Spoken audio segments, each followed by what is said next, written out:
It's the hottest dish in the streets. It's what everyone's talking about on Facebook, Twitters and Facebooks and all that stuff. It's time for Big Tigger's Trending Topics on V103. It is time for the Big Tigger's Got a Cold edition of the Trending Topics, ladies and gentlemen, boys and girls. As promised, Chris Breezy in the Trending Topics today.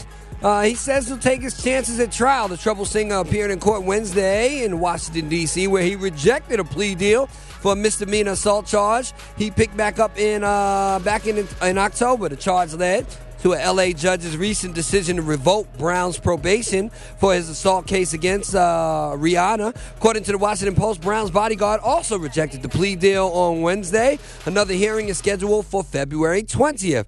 Again, they are accused of striking a man outside of a hotel on October 27th, although there are conflicting stories on how the altercation began.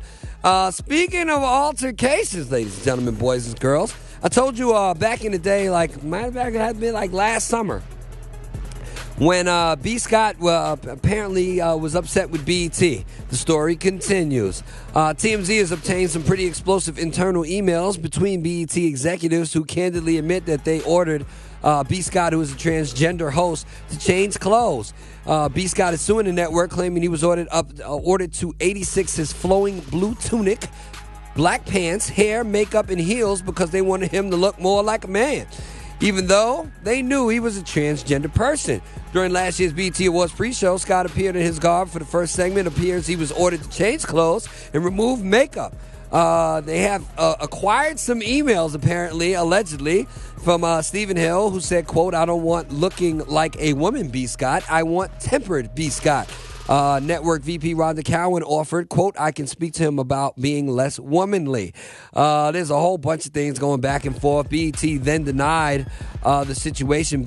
Scott apparently went ballistic and said, quote, he was going to get upset and blow the bleep up and call GLAAD. BET said it, quote, "embraces global diversity and regrets unintentionally offending anyone in the LGBT." But now with these emails coming out, B. Scott issued another response saying, quote, "This email exchange not only corroborates everything I said to be true, but it shows that BET/Viacom tried to cover up and spin that truth with lies." Wow, we'll keep our eye on this situation as it develops. And another developing situation, one of a lot more happiness for a lot of people.